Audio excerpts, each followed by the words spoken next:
It's all of it on WNYC. I'm David First in for Allison Stewart. Even if you don't recognize the name Mary Oliver, you might have come across her work. Maybe you're familiar with the question from her poem, The Summer Day, which goes, "Tell me, what is it you plan to do with your one wild and precious life?" Mary Oliver did a lot with her life. She is one of the great American poets of the 20th century, perhaps best known for capturing the beauty of the natural world. She lived a large portion of her adult life in Provincetown, Massachusetts, with her partner, Molly Malone Cook, and there she spent a lot of time exploring nature and writing poetry, and for a period working as Norman Mailer's assistant. She didn't get famous until she was in her 40s, and even after that, she became a star. She remained a private person. There's a new documentary called Mary Oliver, Saved by the Beauty of the World, that takes a closer look at her life and work. It has a cast including fans of her poetry like Stephen Colbert, Oprah Winfrey, and Steve Buscemi, and filmmaker John Waters, who was one of Mary Oliver's close friends. Our guests today are Sasha Waters, who directed the film, and Gabrielle Calvacaresi, a poet who is featured in the documentary. They're the author of The New Economy, which was a finalist for the National Book Award for Poetry. Welcome, both of you. Thank you so much, David. I'm so happy to be here. Oh, I'm not sure if we can hear Gabrielle, but maybe we can see if we can get her out. But if you want to see the movie, it is out tomorrow, and there is an early screening and a Q&A tonight at the IFC Center in Manhattan. That's happening at 6:30. That is sold out, but screenings begin tomorrow at the IFC Center, right? At the IFC Center, and I will be doing a Q&A tomorrow night as well at IFC. And the film will also open at the Jacob Burns Film Center in Pleasantville, New York, for anyone who's listening from a little north of the city. Okay, so Sasha, tell us about the idea for this film. What about Mary Oliver's life and work did you want people to learn that maybe they did not know before? Sure. I mean, I think Mary Oliver is the kind of poet, the kind of person who, when you mention her name, people either know who she is right away and are huge fans, or the opposite, like they've heard her name, but they really have no idea who she was. But again, I think you mentioned that one line, "Tell me what is it you plan to do with your one wild and precious life." That really resonates with people, and they go, aha, that's Mary Oliver. Okay. So I think this idea of, Mary, when she was alive, and even when she was sort of ascendant in what we might call her celebrity in the later years of her life, she really wanted the attention to be on her work, not on her. In her letters, she will tell her publishers, please sell the work, don't sell me. But I do think people are so curious about Mary as a person and her life. And her life story really is in some ways like a fairy tale, that we wanted to showcase the poetry, some of the really wonderful beloved poems, some of the less well-known poems, but also get to know who the writer was behind the poetry as well. And she certainly gave all appearances as a private person. Yes. Do you think she would be resistant to the idea of such a documentary? Yes. Well, I think I don't know whether or not she was approached to be the subject of a documentary while she was still alive. But she did agree to be the subject of a biography. So Lindsay Whalen is her biographer, and she's featured in the film and was also a very important consultant on the film project throughout the research and the editing process. And so she did work with Lindsay while she was still alive. Lindsay is still working on the biography. There's so much rich material to dig into there. So I think that she did know that her life story, not just the poetry, but also her life story, had something that could help people in the world. And so I feel like when she left behind her archive, she knew that she was doing it in such a way that other people would find it, would dig into it, the letters, the correspondence, the fan mail, etc. the whole life. Mm-hmm. We're also here with poet Gabrielle Calvacaresi. And can we hear you? Let's see. Hi, Gabby. Hello. Yes. Hi. Gabby, I miss Hi you. from North Carolina. Hi, Sasha. We've got to get together in North Carolina before too long, since I'm normally based in Virginia. Well, we're just hanging Yeah, out we here must. today. So Wait on the heat, though. It's very hot. I know, it's hot here too. it's hot here too. We're going to be at 100 today. So thanks for that. Thanks for the reminder. So Gabrielle, could you tell us a little bit about her partner, Molly Malone Cook, who was a photographer? They got together when Mary was quite young, right? And they remained together until Molly's death in 2005. Yeah. I think one of the things, Sasha, and I imagine you would agree, and I think it's one of the reasons people are really interested in Mary, is Mary was also part of a great love story. Yes. And that's something many of us want for ourselves. Some of us are lucky to have it. Some of us keep dreaming about it. Molly Malone Cook was a person who was an artist in her own right, a profound reader, and also someone who, through the course of Mary's career, gave Mary what is perhaps the greatest wealth of all, which is privacy and time for them to get their work done, right? One of the things that I was always struck by when I heard about Molly, and that has been before Mary died, and then also when I'm on the road talking about Mary Oliver, often people who knew both of them will come and say hello to me, is that Molly was this sort of fortress and wall between Mary and the outside world in terms of what she saw as part of her commitment, job, however we want to talk about it, was to give Mary space and time to write poems. They were a couple who lived out in Provincetown, Massachusetts for much of their life, had really no money to speak of, but they made a life together in which Mary could make art, where Molly could be taking photographs, working in this remarkable bookstore, doing all kinds of things that really allowed Mary to become the poet that we think of today as giving us the poems that, a lot of people would say have really changed their lives. Absolutely. One of my favorite moments in the documentary, and I'm not gonna do justice to it because I'm not gonna remember it exactly right. But at one point in the documentary, we hear Mary Oliver say that they were talkers, the two, and that they carried on a conversation that lasted for 4 decades, and it's such a beautiful moment. Yeah, I that's something I've always heard about them. And, a little bit like Emily Dickinson, we hear a lot about Mary as a kind of hermit. But the truth is that while she was very private, she had a very strong social circle, and they were always talking to each other. But one thing I've found on the road, and I imagine, Sasha, you found this as you talk to people, there were a lot of friends. There were a lot of people who were part of their lives, and conversation was a big part of that.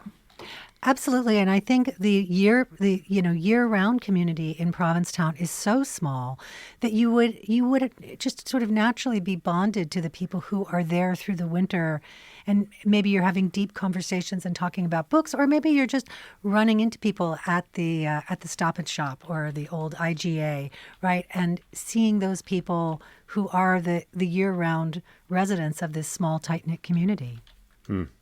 And listeners, we would like to invite you to join this conversation as well. We want to hear from you. Do you have a favorite Mary Oliver poem that you want to shout out? What have her poems meant to you, and how have they influenced your worldview? Do you think about her work when you go out in nature, or when you're grieving, or when you're pondering what to do with your life? Maybe all of the above. Give us a call, 212-433-9692. That's 212-433-WNYC. And I want to play a clip from the documentary. So much of Mary Oliver's work is about nature and the natural world. I want to play a clip from the documentary, her talking about her relationship to nature, and we'll hear a few voices in this clip. I call it primary sources. Some people go to the library, but I went to the woods. She went into the woods with her questions, which is exactly what the great proponents of her tradition in American poetry encouraged her to do. Emerson, Whitman, Thoreau say, you don't need a spiritual teacher. You need to go out into the world and look. I drive people crazy because I could sit for 2 hours and look at the clouds and be very silent, and I'm having a nice time. And sometimes I'm with people who say, this is kind of nuts. I would say to Mary, I know you're crawling around the woods talking to animals. They're going to put you in a mental institution. And then she got bit once by a badger. I said, that's what you get. She was down there, helping him build the dam. Get out of there. Okay, that was undoubtedly the voice right there of filmmaker John Waters speaking at the end. And just to clarify, Sasha Waters, no relation? No relation. But my father was an artist whose name was John Waters. And John Waters. My father was the only John Waters in New York City when I was growing up. I mean, I grew up in New York City, and my dad, John Waters, was the only John Waters in the phone book. And so, sorry, this is a little bit of an aside, but there was a time in the, like in the late 70s and early 80s when John Waters, the filmmaker, was ascendant, but people didn't necessarily associate him with Baltimore.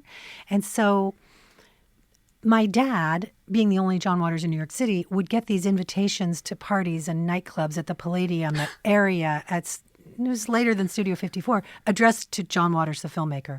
And so he would bring them home to me when I was in high school, and I would go. And so when I met John... You're not going to pass up that invitation. No, of course not. So when I met John, the filmmaker, I had to apologize to him for stealing all of his party invitations when I was in high school. I like to suspect that he was totally okay with that. He was okay with that. That's an incredible. If any aside you have along those lines, please jump right in, because the lesson there is if you get an invitation. That's right. You just go. To a John Waters party, you go. Right. I want to say, though, that was John in the clip, and he's so funny through the film, which is important because I think it's important to have these moments of laughter and levity in a film that is also dealing with some heavy subject matter. But I do want to say the first voice we hear in that clip after Mary's is the great poet Mark Doty, who was Gabrielle's teacher and has taught in so many places at Sarah Lawrence, where Gabrielle went, at NYU, at Columbia, at Iowa.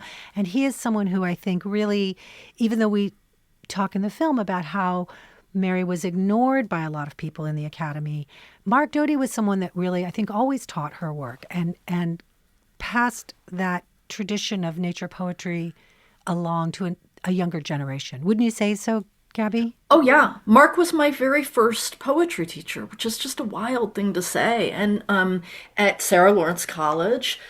And, I was thinking about it. That was 1992. So that's the year the Selected Poems, I think, comes out. Mm-hmm. That green cover, that sort of iconic cover.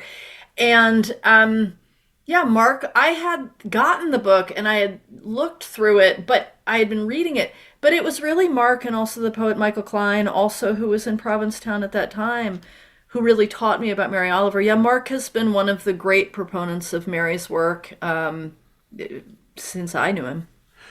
Was she disregarded by some because some people consider nature poetry to be something that shouldn't be in the same category as other poetry? I guess I just don't understand. I would say Gabrielle could probably speak to this with more and deeper knowledge than I have. But my understanding, I think in some ways, just like in any art form, there are rising and falling trends and styles. And so there was a moment where poetry, particularly poetry by women, was quite confessional. Mary's not kind of in that vein. But I don't know, Gabby, do you want to add on to that? Yeah, I think there are a lot of different reasons that maybe, and it's sometimes David, popularity, like maybe. Yeah, absolutely. I think among poets there was certainly jealousy. I think that this idea of, on one hand, the poems are not confessional, and yet, like, a person who's going to say to you, what are you going to do with your one wild and precious life? And say it to you in a way that is not judgmental, that is not saying, like, your life is a piece of trash right now, what are you going to do with it? But it's actually saying, I'm sitting here, I'm looking at you, I'm going to ask you this question, and there's a feeling of, I'm going to wait for the answer too, and maybe there isn't one. That's really radical. And I think particularly in that moment, I think Mary Oliver was probably pretty threatening to a lot of people. At the same time, it's really interesting to say that at a moment where, she was packing 5,000 seat theaters. Most people loved her. And we're getting a good number of calls coming through right now. We'd love to have you join this conversation. The number 212-433-9692. That's 212-433-WNYC. I'll take a call in just a second, but a quick question here. Jerry asks a question about logistics.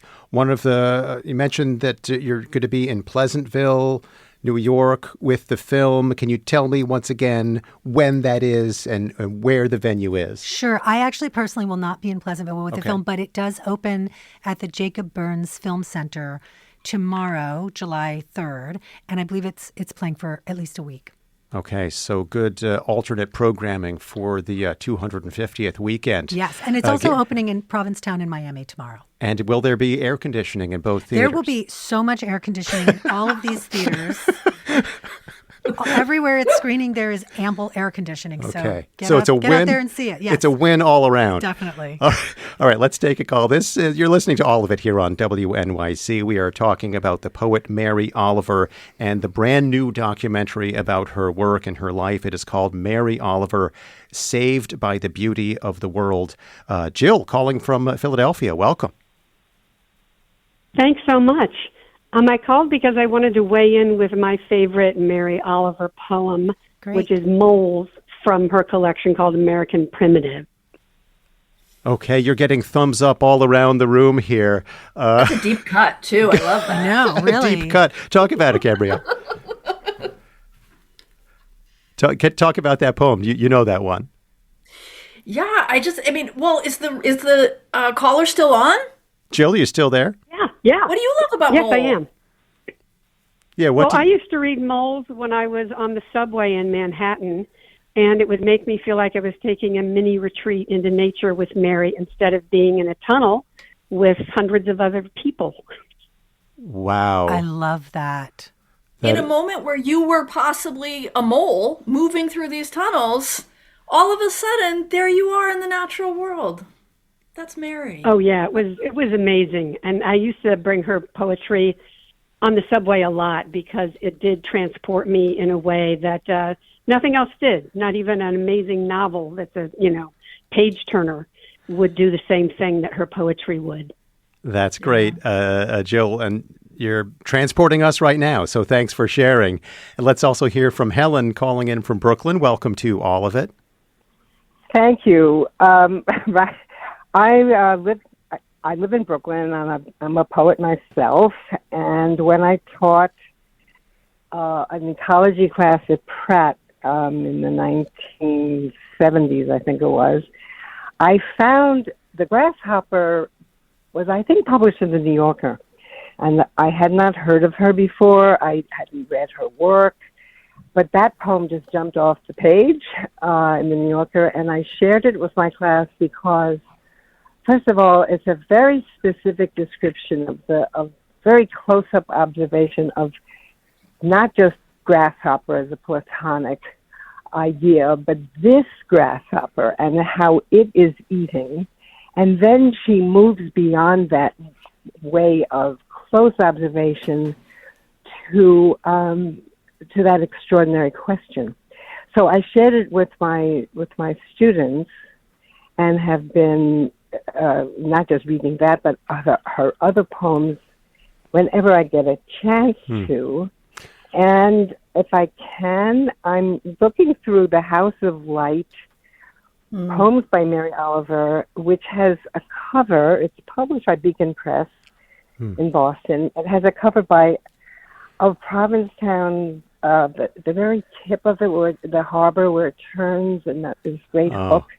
And all you see is the sky and the sea and the stretch of brown sand. And it's painted by Arthur Cohen, who was a personal friend of mine and who was friends with them. Wow. So that's my one degree of separation. Wow. Helen, thank you so much for sharing that. And great to hear about the grasshopper. That's a poem that is very much featured in the documentary. So, Mary has so many poems. I don't know if there is a poem titled The Grasshopper. So I think she might be thinking of the poem, the title of which is actually The Summer Day, which does feature quite a detailed where that description meditation comes in. of a grasshopper. Yes. And so The Summer Day is featured in the film.